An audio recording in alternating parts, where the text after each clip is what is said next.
श्री राम आ रहे हैं। राम आ रहे हैं, राम आ रहे हैं।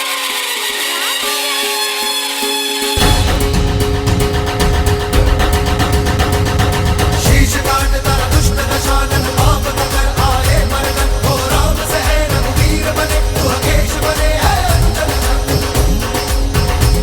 ओ मिथिला कुमारी अवध वधु संसार की अब सीता माता दशरथ नंदन रघुराय के गुण दस दिशाओं में हर नर गाता श्री रामचंद्र कृपालु भज मन हरण भव भय दारुणम नव कंज लोचन कंज मुख कर कंज पद कंजारुणम सिया राम सिया राम सिया राम सिया राम सिया राम सिया राम सिया राम सिया राम सिया राम सिया राम सिया राम सिया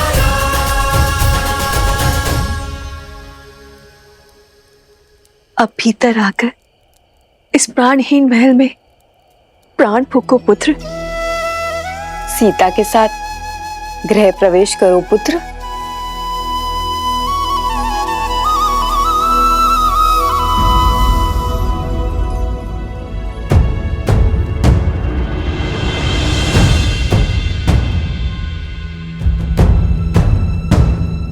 क्या हुआ पुत्र? इन हाथों ने पुण्य स्थापित करने के लिए बहुत बड़ा पाप किया है मां।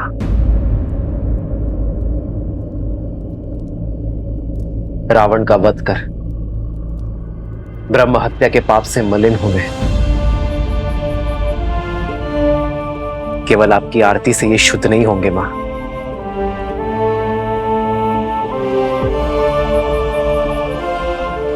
तो क्या हमारे स्नेह में या आरती में कोई कमी रह गई है पुत्र? आपके स्नेह में कोई कमी नहीं है मां, कमी है माताओं की उपस्थिति में।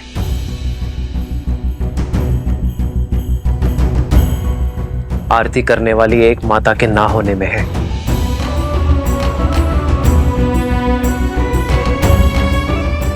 इस आरती के लिए मेरी माता कैकेयी के 2 हाथ कम पड़ गए माता।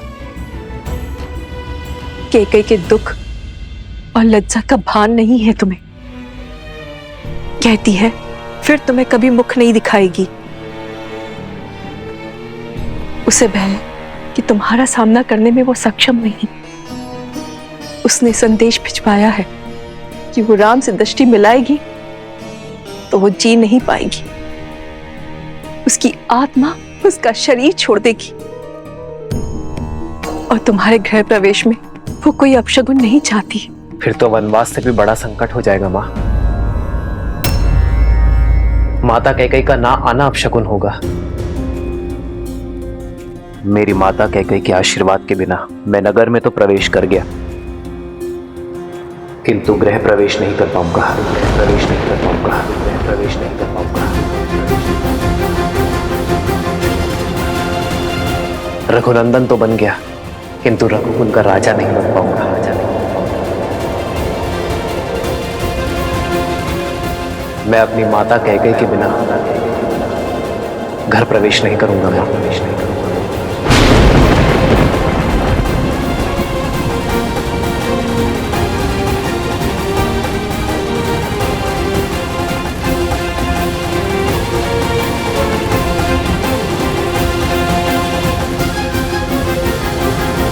राम आपकी प्रतीक्षा केवल रघुकुल का यह आंगन ही नहीं, अयोध्या का हर आंगन कर रहा था। प्रजा की प्रतीक्षा को परीक्षा में न बदलो पुत्र, आगे बढ़ो।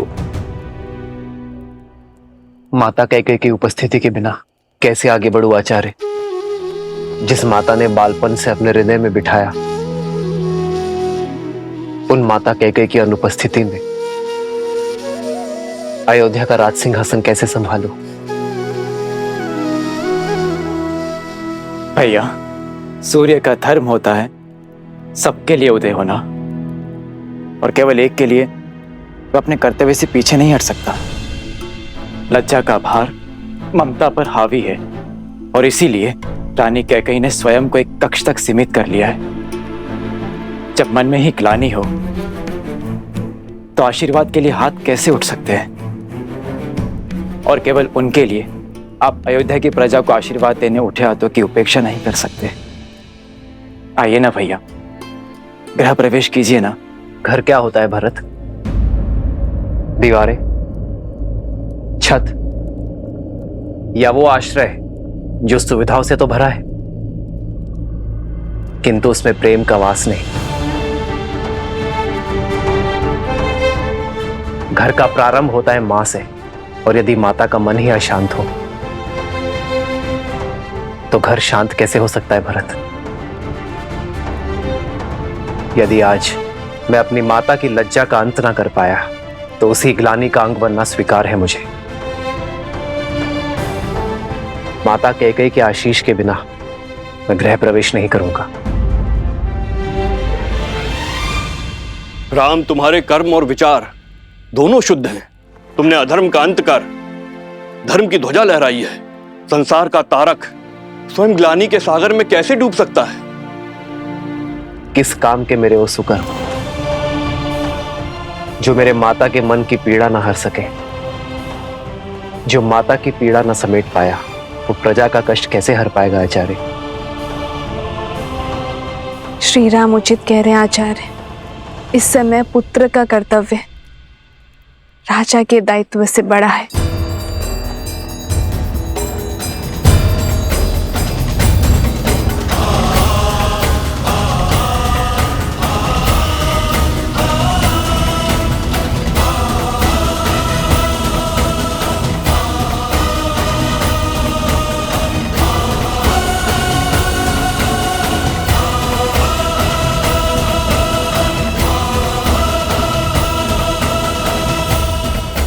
जब तक माता कैकेयी गृह प्रवेश की आरती नहीं करेंगी सियाराम के पग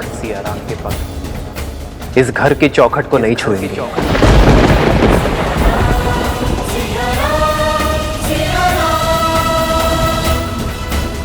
हमें महारानी कैकेयी को बुलाना ही होगा, अन्यथा सूर्यवंश, सूर्य सा तेजस्वी राम खो बैठेगा।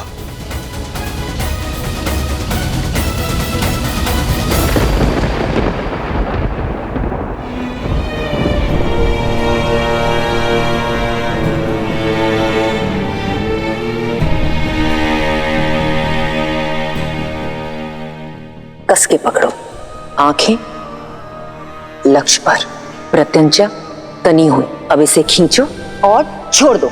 और कब तक आप अयोध्या के आकाश पर शोक का मेघ बनकर छाई रहेंगी? कब तक आप अयोध्या के आनंद पर ग्रहण बनी रहेंगी? वर्षों के बाद दुख की धरा पर सुख की किरण पड़ने ही वाली थी। राम भैया अयोध्या में पग धरने ही वाले थे, किंतु वे द्वार पर खड़े केवल आपकी हट के कारण। महारानी, सही कहा तुमने। अपने कुकर्मों का भार अपनी मृत्यु शैया तक ढोऊंगी मैं। अपने एक पुत्र को सिंहासन पे बिठाने की चेष्टा में मैंने अपने दूसरे पुत्र को वन की अग्नि में झोंक दिया। अब शकुन का दूसरा रूप हूं मैं। राम के आने की शुभ घड़ी को अपनी उपस्थिति से मैं अशुभ कैसे कर दूं? कैसे दृष्टि मिलाऊंगी मैं अपनी राम से? कैसे? आपका दुख, आपका पश्चाताप ना ही आपके द्वारा किए गए कुकर्मों को मिटा सकता है और ना ही आपके प्रति राम भैया के प्रेम को। आपने चाहे जो भी अनिष्ट किए, किंतु भैया सदा आपको अपनी माता मानते हैं। आपसे जो भी अपराध हुआ वो क्षमा योग्य तो नहीं, किंतु आप अपनी ग्लानि की अग्नि में राम भैया के आनंद के वेला को नहीं झुलसा सकती। किंतु राम भैया अडिग है कि जब तक आप उनकी द्वार पर आरती नहीं उतार देती तब तक वो ना ही भीतर आएंगे और ना ही राज्याभिषेक करवाएंगे। चलिए, ईश्वर के लिए चलिए। मैं नहीं आ सकती। कैकेयी की राजकुमारी शक्तिशाली थी, किंतु अपने पुत्र के लिए श्राप लेने वाली ये अभागन मां दुर्बल है। भय है मुझे कि अपने राम के समक्ष आते ही मेरा हृदय मेरे साथ कोई छल न कर बैठे, मेरी धड़कन रुक न जाए।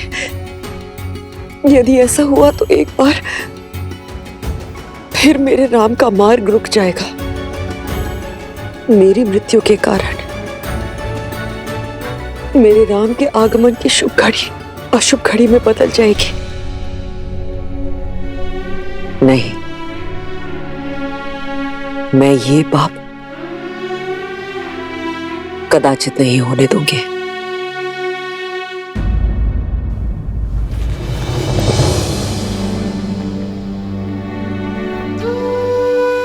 आज प्रेम के आगे गिलानी को झुकना ही होगा, आपको चलना ही होगा। नहीं चल सकती मैं भरत, क्षमा कर दो मुझे। समझाओ मेरे राम को कि मेरा मन और विवेक मेरे वश में नहीं। अब तो प्रभु से सिर्फ इतनी ही प्रार्थना है कि मैं शीघ्र ही अपने राम को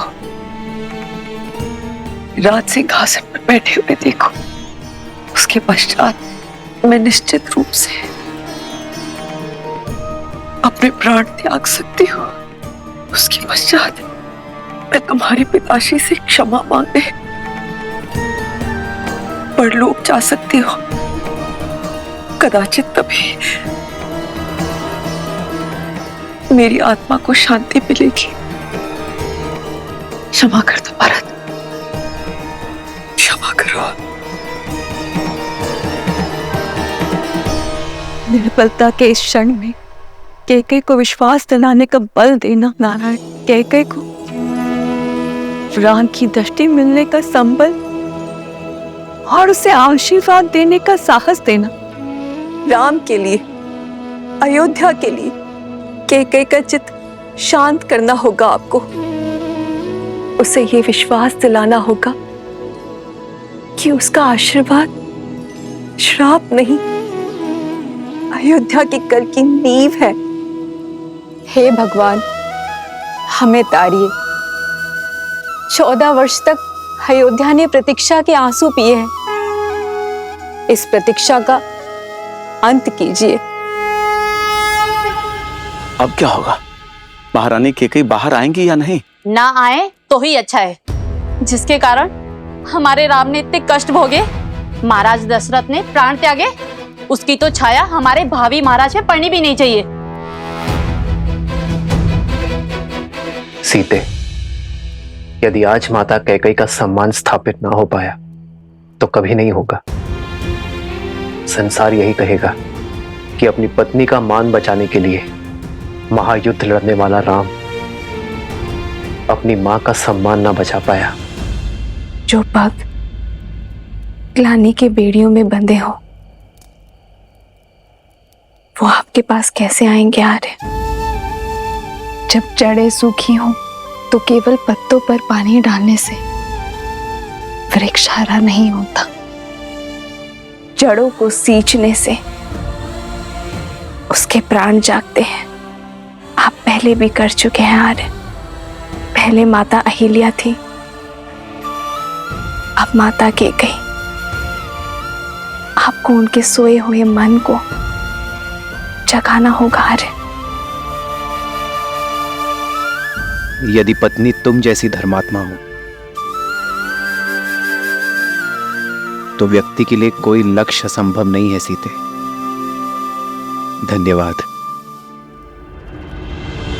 श्री राम राम राम श्री राम। महल के स्थान पर ये कहां चले गए श्री राम?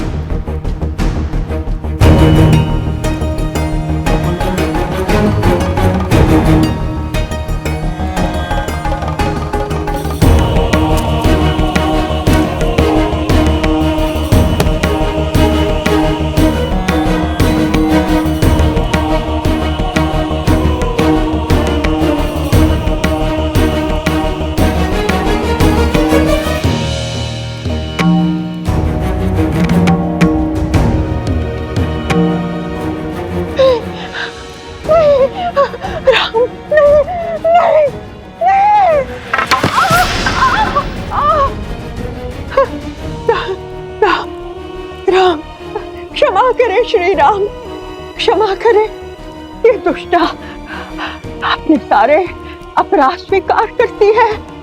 मैं आपके पग पड़ती हूँ प्रभु, मैं पहले बहुत दंड भुगत चुकी हूँ, मुझे और दंड मत दीजिए, और दंड मत दीजिए। नहीं नहीं नहीं राम,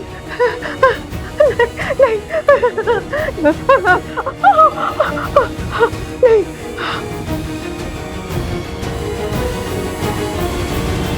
क्या श्री राम क्षमा करेंगे इसे? इतना करने के पश्चात तो रावण को भी क्षमा नहीं मिली थी। इसे तो जितना दंड मिले उतना कम है। यही तो थी जिसने महारानी कैकेयी के मन में अधर्म का, अन्याय का और ईर्ष्या का बीज बोया। प्रिय गणेश, माना कि मंथरा के बोल ही श्री राम के कष्टों का कारण बने, परंतु श्री राम ये बात भली भांति जानते हैं, क्षमा परमो धर्म, क्षमा ही सबसे बड़ा धर्म है। श्री राम रूपी ज्ञान की गंगा में गोते खाने के लिए सज्ज हो जाओ पुत्र।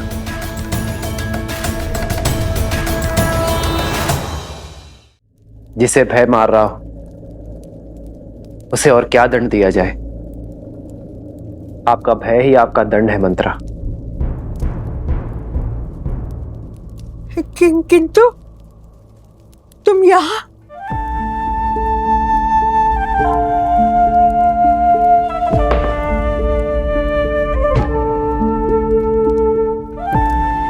मैं आपको क्षति पहुंचाने नहीं,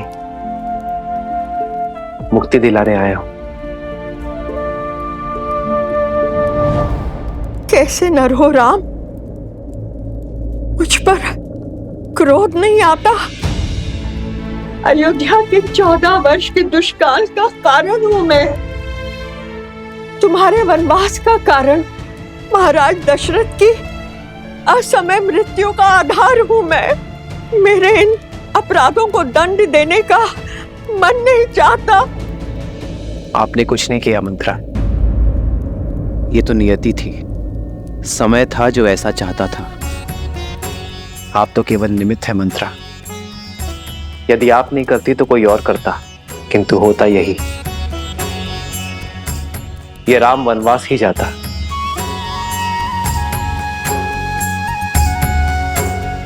निमित्त बनने का दंड तो आप भोग चुकी हैं, अब बारी मुक्ति की है।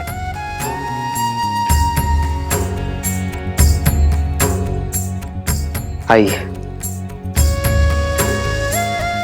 आइए मंत्रा।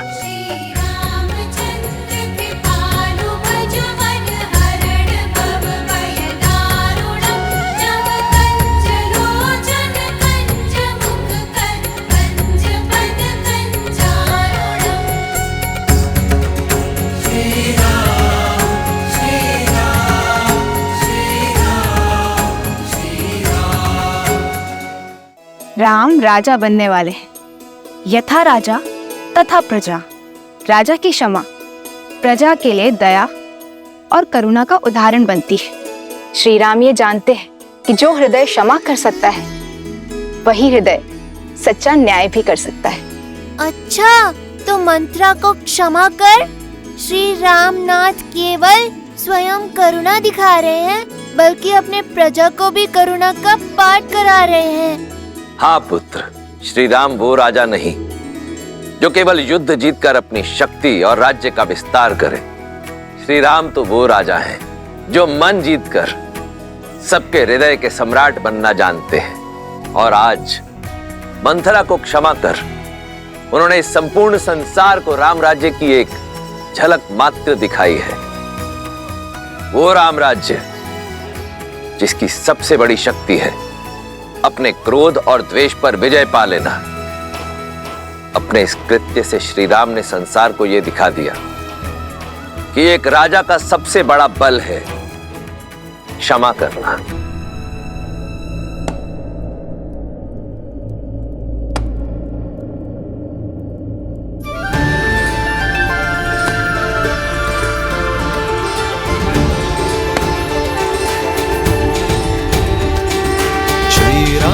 चंद्र कृपालु